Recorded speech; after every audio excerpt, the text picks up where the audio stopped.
What is up, YouTube? This is HeyhoBrando. Welcome back to Palworld Egg Only Run video. Yeah, so sorry that it's been nearly a week since I uploaded the last video. Like I said in my last video, I was not feeling the greatest. Still taking my meds onto it, still getting over it, but I'm much better now. So yeah, there's that. But either way, not a lot happened in this video, but a lot did happen. So in terms of moving base or adding anything new to the base, no, we did not do any of that. We found lots of eggs that you'll be seeing very soon. We upgraded our arsenal, so we have more ammo, more armor, better weapons, and we were able to, near the end, fight the first tower boss. You'll all be seeing that in today's episode. But either way, let's see how it all started off. This is 4 hours worth of clips, condensed down to how I can do it. Let's see how it goes, shall we?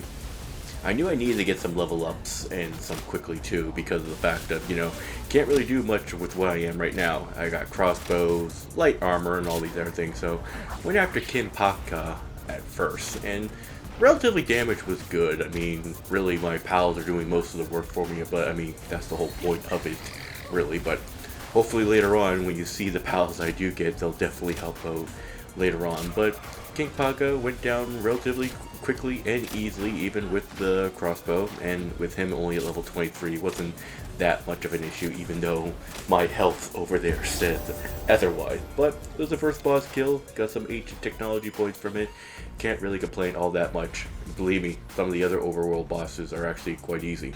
Scout being one of them. I mean, this guy was only level 10, and I was able to just go up to him and just whack up a couple of times. I mean, this fight barely even lasted 30 seconds. I think really, even with myself, I think I could have easily just taken him out on my own, even without my pal's help. But another one in the bag, another one under my belt. All's well. Decided to go out some more and found some eggs. Actually, found 2 eggs, one right after the other, using a map on my phone to try to find as many eggs as I can. Sometimes they pop up, sometimes they don't. These ones, I guess I got lucky because 2 of them came up right there. Decided to go after Bushi, the vagrant warrior. This one took a little bit more longer than I thought it would take, but with the help of Univolt, it was able to take it out. I really did wish I had a good fire type to bring with me. But believe me when I say this, later on, there actually will be a pretty good one at the end that I'll be using until the end of this playthrough. Looking around and turned around and found a uncommon egg. Did not see that the first time, but I was like, okay, well, got that under my belt. Just making sure I checked around. Went across the way, found a fire one. That seems to be a common one in this episode, just fire, fire, fire. But where I'm at kind of makes sense in the end of how many fire eggs I found. Went back over here to the iron farm, check out how that one was doing, and this one, I think this is like an hour in when I was playing, and 256 iron ore, not that bad at all. Went back to base to check out how the eggs were doing. It seemed like the water eggs were going on. Got a Serpent once more, and I think this other one was a Celeray, so more under our belt. Came back after a while, after I was just farming up for leather and wool. Found Nightwing, one of my favorite flyers at the beginning, but we got someone else later on for that. And Vanworm, which we'll be doing later on. Found Fangloop, another boss down here. Actually died a couple times fighting him. That was my stupidity because my controller died twice.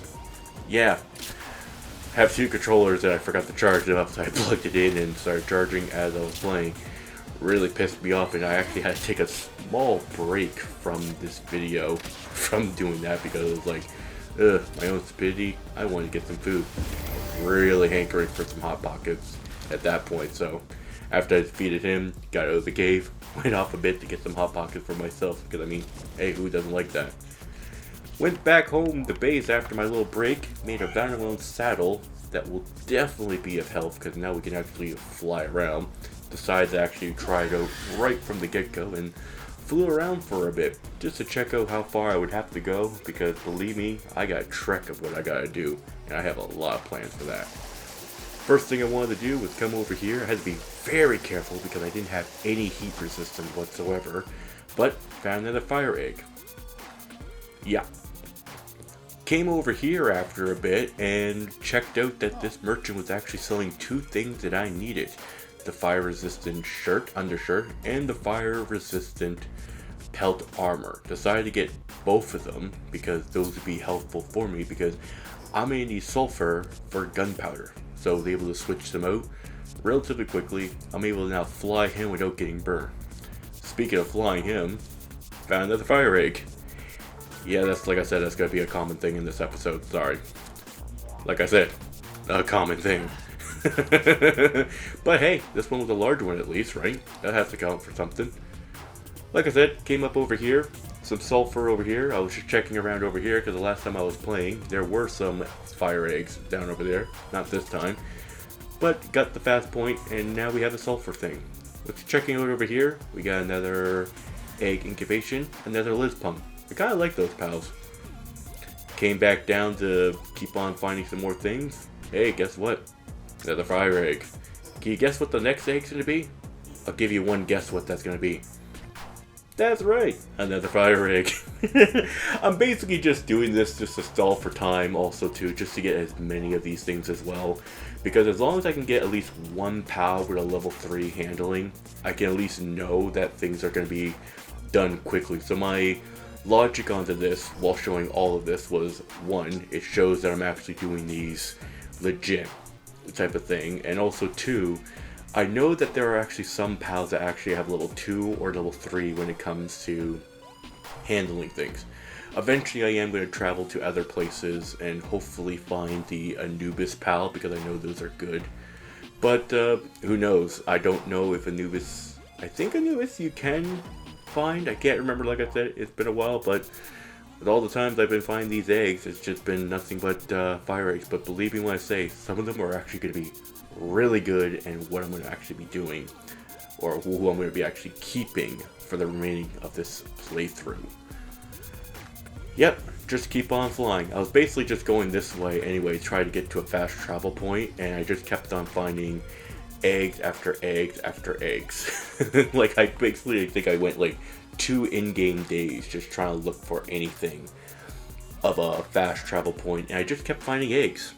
Eggs, fire eggs. I mean, we were complaining a couple episodes ago that we weren't finding enough eggs. Now we're finding a whole bunch of fire eggs. I mean, either way, it's going to help us out in the end.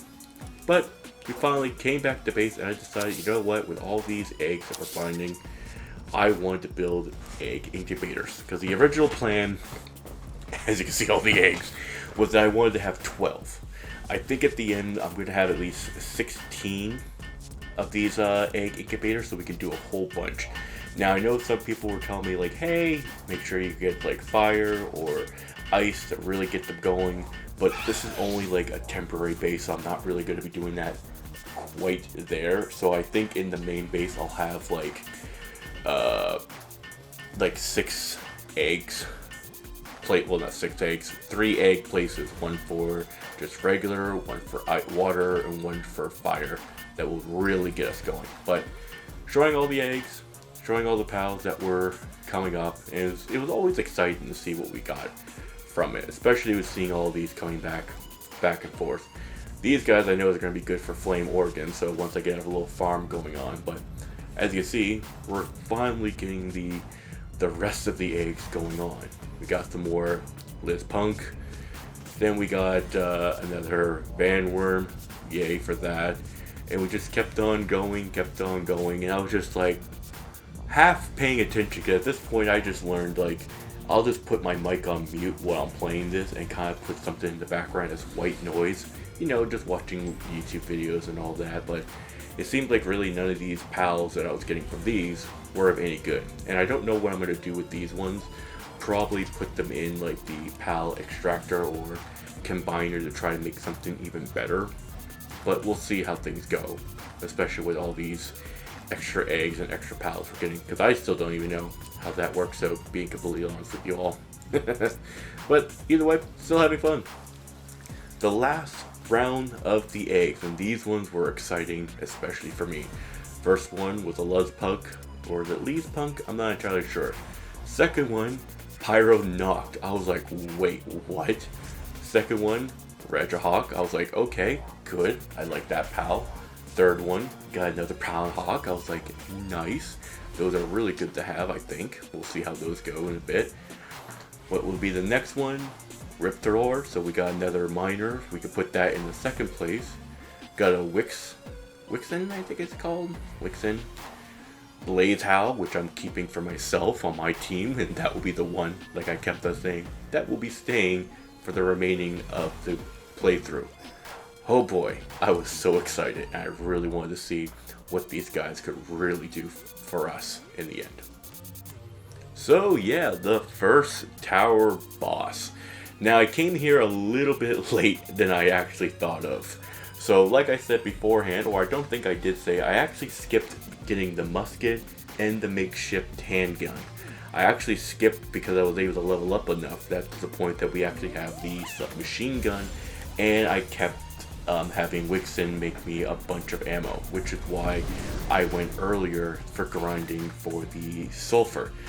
Basically at the end of this boss fight we lost it all, so we're definitely going to have to go back up there and grind a bunch more, because I mean it is a submachine gun and all that, but eventually and hopefully I'm just able to mass produce ammo a lot more efficiently as time goes on. But the damage is actually pretty good. Brought Blaze Howl because I wanted to see how he could do, because I know Univolt was not going to do any sort of damage to him whatsoever, but I was actually surprised I was actually able to have somewhat of a good damage run with Blaze Howl. But I mean, this is a pretty good fight either way. Coming up near the end of the fight, I almost felt like I was gonna choke for some reason. I don't know why. I did think, like, logically when I come close to a boss ending thing, I always feel like I'm gonna lose or something like that, or my luck, something's gonna happen. But hey, look it out. We got our first tower boss. We were able to level up a couple times, got 5 ancient technology, and we got the first of the gym towers or gym bosses essentially done. But I mean, like, hey, that's great for us. One step closer, and we just gotta figure out where we need to go to next. But I definitely need to figure out how to level up even more. I'm even thinking of actually increasing the EXP at this point, because it's like we're at that point where we're slowing down. Here you saw me trying to fight this Manoroth, so I'm thinking to myself, oh, that can't be too bad, and I was like, yeah, even with this highly effective thing, that wasn't going to work out. So got on my Univolt and ran away so I could end the video. But either way, that's it for this episode today. Like I said, didn't do a lot, but we did a lot, if that makes sense.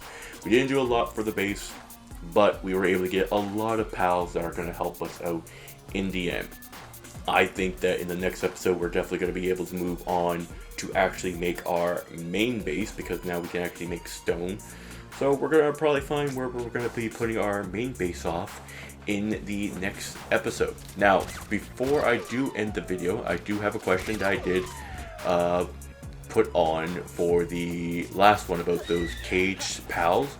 Now, just in case, because I've heard from some people that this is a thing, that some of the overworld bosses will not come on because either those camps are actually on top of their spawn points. Do you think it's allowed, as long as I show that I do, yes, capture the pal and then release them or get rid of them? Will that be fine as long as it's towards fighting to get that overworld boss, if it happens? We'll check around beforehand before we do all that, before we even attempt to do that. But if not, who knows, it probably won't even be all that much of a problem at all. But either way, I think this is going pretty well. Right now our EXP is at 2.5. Do you think I should increase it to maybe 3.5 or 4.5, just so that we can actually, you know, start getting to that point of getting better gear and all that. Because of the fact that we are doing egg only pals, it's going to be harder for us to level up because we're not capturing pals left, right, and center. Or do you want me to leave it as it is right now? Because I know some people say like, oh well, this is a challenge run, shouldn't it be challenging? Yeah, it should be challenging, but again, today this took me like 4 to 5 hours to get this clip going on, so something like that, it's gonna leave this video being like almost a once a week even, or maybe even twice a week thing, if I can only do that, because I do work and all that. So what do you think? Just to make things a little bit quicker in the EXP department so that videos like this can come out more, or leave it as it is? I'll let you all decide down there. But either way, thank you all so much for watching. If you like this video, make sure you hit that like button and subscribe button. If you want to see more, hit that bell notification so you always know when HeyhoBrando is releasing new videos. When this video comes out, there actually will be another video I'll be working on, Roadcraft. Simulating game that I've been waiting to come out. It's actually coming out tomorrow by the time I was making this video. And on May 30th, if I have that day off, and I'm praying that I have that day off, Elden Ring Night Rain live stream. So if you want to see that, I'll be playing that with my good friend Josaroff. You probably remember him in some of my PUBG videos. If not, you'll be able to see him again there. We'll be playing the shit ton of that, so if that's something y'all want to see as well, tell me in the comment section below. Couldn't do it when I had the network test because of ADAs, but this time we'll definitely be playing it. But either way, thank you all so much for watching. If you like this video, like I said, like, subscribe, bell notification, leave a comment in the comment section below of tips and tricks for me that will always help me out in the end. Or even as one person wrote in, put in chicken butt. Let's see how many people could do that. Maybe that will be our thing. Until next time, this has been HeyhoBrando, and I will see you in the next video. Peace.